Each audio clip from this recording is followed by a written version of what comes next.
Hello friends, मैं इलियास अली हमारे पहलवान गुरुदीन ग्रुप ऑफ कॉलेज के यूट्यूब चैनल पर एक बार फिर से आपका स्वागत करता हूं। दोस्तों, सबसे पहले अगर आपने हमारे चैनल को अभी तक सब्सक्राइब नहीं किया है तो इसको सब्सक्राइब करिए, वीडियो को लाइक, शेयर और कमेंट ज़रूर करें और बेल आइकन को दबाना ना भूलें, जिससे कि अगली वीडियो के नोटिफिकेशन आप तक सबसे पहले पहुंच सकें। दोस्तों, आज हम चर्चा करेंगे ऑयल सीड इंसेक्ट्स की, यानी ऐसे कीट जो हमारी तिलहन फसलों में यानी तेल वाली फसलों में लगते हैं। दोस्तों, बात करते हैं सबसे पहले मस्टर्ड एफिड की, यानी माहू कीट की। इसको माऊ, लाही, तेला, मावा, कोयला आदि नामों से भी जाना जाता है। इसके जो पोषक पौधे हैं वह सरसों, मूली, फूल गोभी, गांठ गोभी, बंद गोभी, शलजम, राई आदि पौधों पर ये अपना प्रकोप दिखाता है।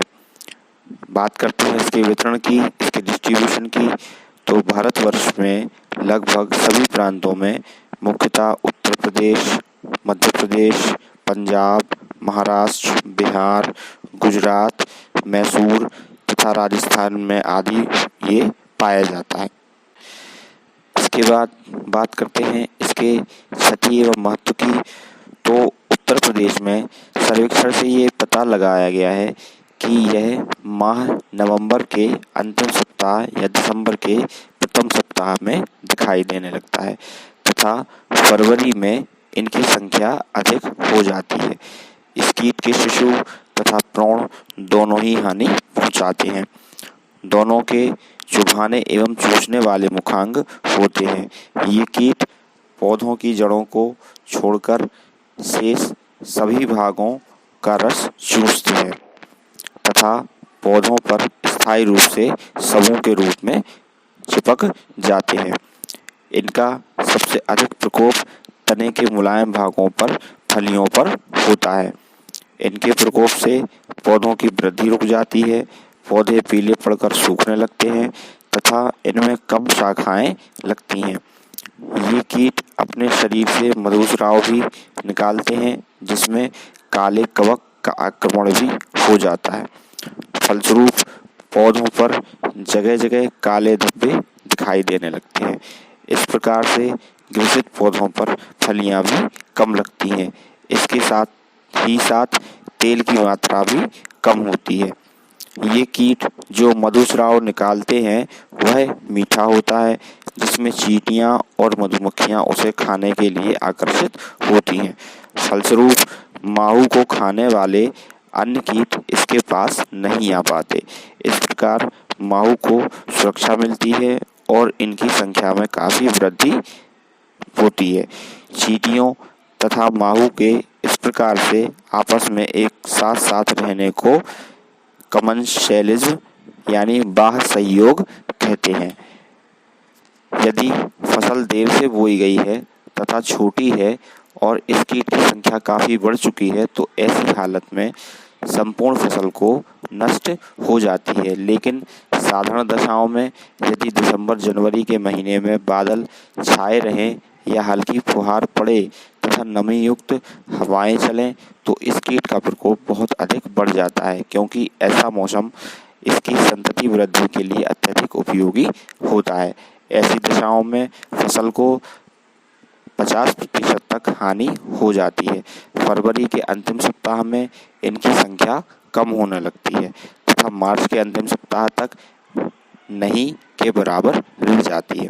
बात करते हैं इसके लाइफ हिस्ट्री की, इसके जीवन इतिहास की। इस कीट का जीवन चक्र मैदानी तथा पहाड़ी भागों के अलावा अलग अलग प्रकार से चलता रहता है। मैदानी भागों में मादा कीट अंडे नहीं देती बल्कि सीधे शिशुओं को जन्म देती है। अतः दो ही अवस्थाएं शिशु तथा प्रौढ़ मिलती हैं, जबकि पहाड़ी भागों में इनकी 3 अवस्थाएं मिलती हैं, जो अंडा, शिशु और प्रौढ़ यानी एग, निम्फ और एडल्ट पाई जाती हैं। मैदानी भागों में ये कीट शुरू में नवंबर दिसंबर के महीने में सरसों के पौधे पर दिखाई पड़ते हैं। इनमें से मादा कीटों की संख्या अधिक होती है। ये मादाएं सीधे शिशुओं को जन्म देती हैं। इस क्रिया को ओवोविविपैरिटी कहते हैं तथा कीटों को ओवोविविपैरिटी अर्थात जो अंडा तथा बच्चे दोनों देते हैं कहते हैं। ये मादा कीट दो प्रकार से शिशुओं को जन्म देती है। इसके बाद बात करते हैं पहाड़ी भागों की। तो पहाड़ी भागों में जीवन चक्र यूरोपीय देशों की तरह चलता रहता है तथा इनके जीवन चक्र में कई विभिन्न पॉलीमॉर्फिज्म पाई जाती हैं जो निम्नवत हैं। नंबर पहला fundatrices, number second fundatrigeniae, number third migrantes, number 4 alienicolae, number 5 sexuparae, number 6 sexuales. ये निम्न अवस्थाएं हमारे पहाड़ी भागों में इस कीट की मिलती हैं। बात करते हैं इस कीट के एडल्ट की यानी इस कीट के प्रौढ़ की। प्रौढ़ कीट पंखयुक्त तथा पंखहीन दोनों प्रकार के होते हैं। इनका शरीर आकार में छोटा, लगभग 1 से 10 सेंटीमीटर लंबा, कोमल, रंगहरा तथा हल्का स्लेटी होता है। सिर के ऊपरी भाग में 2 संयुक्त नेत्र होते हैं। उपनेत्र केवल पंखयुक्त कीटों में ही मिलते हैं। दोनों जोड़ी पंख पारदर्शक होते हैं जिनसे अगली जोड़ी बड़े तथा पिछले जोड़ी छोटे होते हैं। इनके पंखों में कोस्टल और सब कोस्टल शिराएं नहीं होती। बात करते हैं इसके नियंत्रण की यानी इसके कंट्रोल की। सरसों की शीघ्र पकने वाली जातियां बोनी चाहिए तथा इसके साथ ही बुआई जल्दी कर देनी चाहिए ताकि जिस समय नवंबर-दिसंबर में कीटों का आक्रमण हो तो पौधे काफ़ी बड़े होकर आक्रमण को सहन कर सकें। प्रतिरोधी किस्में यानी इस कीट की प्रतिरोधी किस्में ही हमें बोनी चाहिए जैसे कि AGH4 एवं टाइप 101 आदि किस्मों को हमें बोना चाहिए। जिस समय फसल पर कीट का प्रकोप हो चुका हो तो निम्नलिखित दवाओं में से किसी एक की दर्शाई गई मात्रा का प्रति हेक्टेयर की दर से फसल के ऊपर छिड़काव करना चाहिए। दवाएं हैं मेलाथियान 5%, डस्ट 25 किलोग्राम की मात्रा में प्रति हेक्टेयर की दर से देनी चाहिए। कार्बोरिल 10%, डस्ट 25 किलोग्राम, फेनिट्रोथियान 5%, डस्ट 20 किलोग्राम। प्रकोप के समय इन दवाओं में से किसी एक की दी गई मात्रा को उचित पानी में मिलाकर प्रति हेक्टेयर की दर से फसल पर हम छिड़काव कर सकते हैं जिससे हमें काफ़ी सफलता प्राप्त होगी।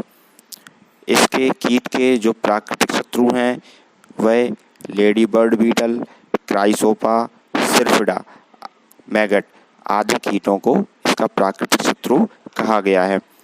इस कीट की जो कंप्लीट मेटामॉर्फोसिस होती है वो लगभग 4 से 8 दिनों में होती है। इस प्रकार से ये कई जनरेशन, कई पीढ़ियों को एक वर्ष में जन्म देते हैं। इसी के साथ मैं आशा करता हूँ कि आपको मेरा ये वीडियो अच्छा लगा हो। यदि आपके कोई क्वेश्चंस हैं, कोई डाउट्स हैं तो वो हमारे कमेंट सेक्शन में जा कर के आप उसको टाइप कर सकते हैं और वीडियो को अंत तक देखें और बेल आइकन को दबाना ना भूलें जिससे कि अगली वीडियो के नोटिफिकेशन आप तक सबसे पहले पहुंच सकें। Thank you.